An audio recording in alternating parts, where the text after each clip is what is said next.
Bien, bonsoir tout le monde et on se retrouve donc pour parler de la paracha de Kitetse d'après les enseignements du Rav Noam Perel.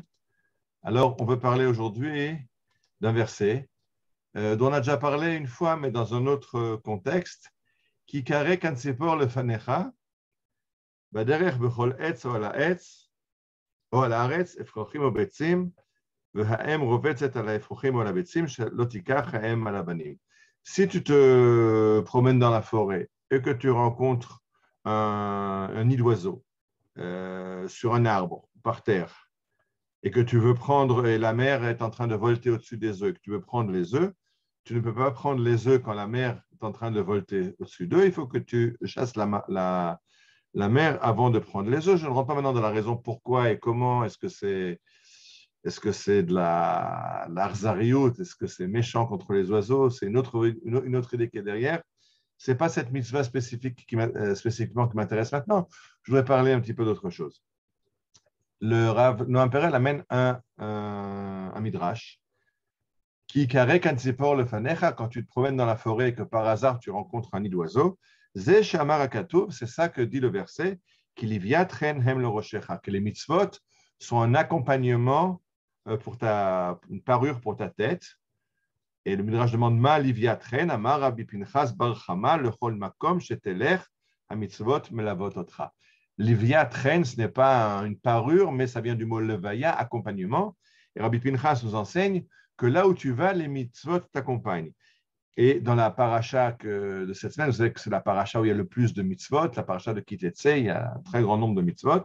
Alors voilà ce que dit le Midrash. Kitivne bait chadash, si tu construis une nouvelle maison, c'est ta makel gagecha, il faut que tu fasses un garde-fou à la terrasse, sur le toit, pour éviter que les gens n'en tombent.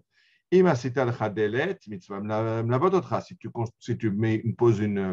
fixes une porte à ta maison, alors de nouveau, il y a une mitzvah, tu dois mettre la mezouza sur ta porte.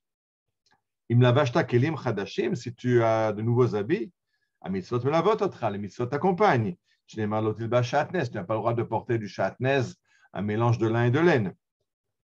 Si tu veux te raser, de nouveau, il y a des mitzvot. Tu n'as pas le droit de détruire les coins de la barbe. Si tu as un champ et que tu veux le labourer, les mitzvot t'accompagnent. Tu n'as pas le droit, tu ne peux pas avoir attaché ta charrue à la fois un bœuf et un âne simultanément. Si tu sèmes ton champ, tu ensèmes le champ, de nouveau, les mitzvot t'accompagnent. Tu ne peux pas semer de kilaim dans la même poignée, avoir différentes graines de différentes plantes ensemble. Si tu moissonnes ton champ, de nouveau, les mitzvot t'accompagnent. Chez les marques alors il y a les lois si tu oublies un épi de blé ou une gerbe de blé dans ton champ. Amar Kadosh Baruch Hu, Dieu dit à Israël, Afilu loïta osek bedavar, il a mis à l'herbe, même si tu n'es pas en train de faire quelque chose qui a un but, comme par exemple de construire une maison, de revêtir des habits ou de travailler dans ton champ. Mais tu es tout simplement en train de traverser la forêt, alors les mitzvot t'accompagnent. D'où le sait-on, chez Neymar, si tu rencontres un nid d'oiseaux par hasard dans la forêt, alors voilà comment tu vas te conduire.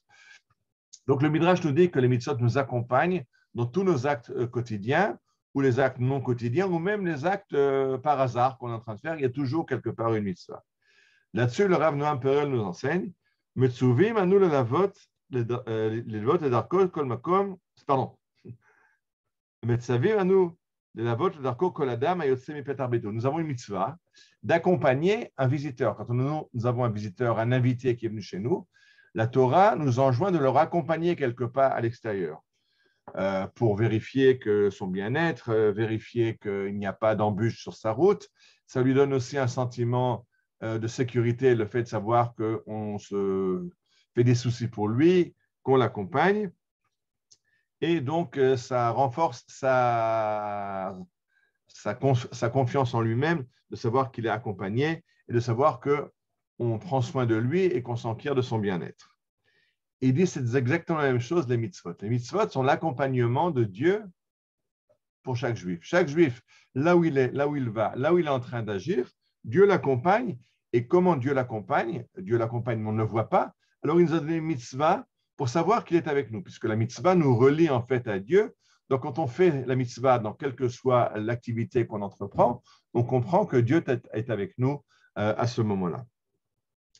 Et ce n'est pas seulement au Beth Knesset, dans la synagogue ou dans la maison d'études, mais dans toutes les voies de notre vie, qu'on soit au travail, qu'on soit en train de construire une maison, en train de s'habiller, en train de moissonner, quoi que soit notre activité professionnelle, personnelle, il y a une mitzvah pour nous dire que Dieu nous accompagne à ce moment-là et Dieu est près de nous.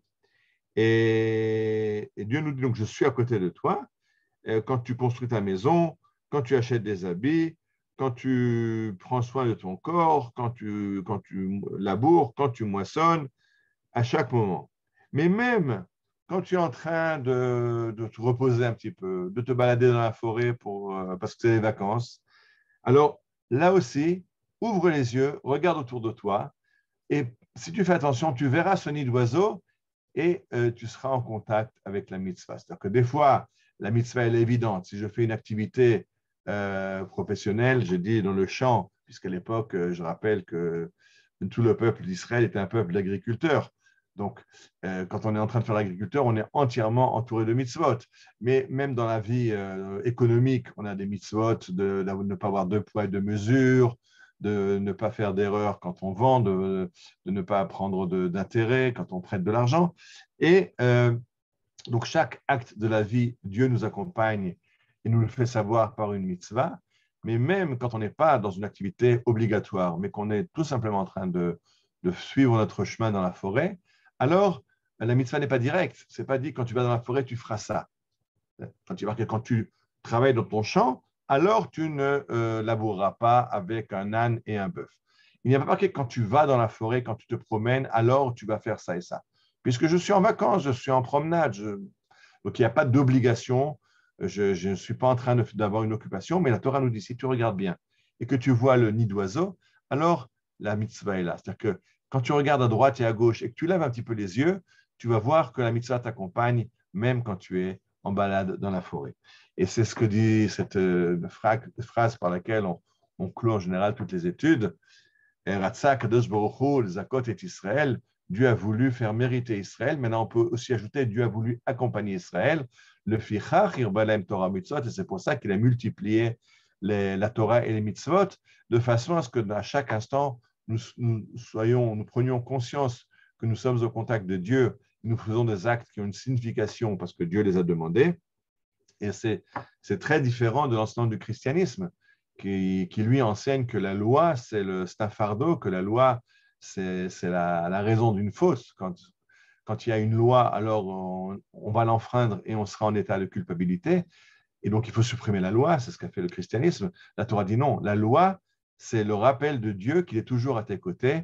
Et c'est pour ça que non seulement on fait des mitzvot, mais on fait des mitzvot dans la joie. On est content parce qu'elle nous rappelle que où que nous soyons, quoi que nous soyons en train de faire, Dieu nous accompagne.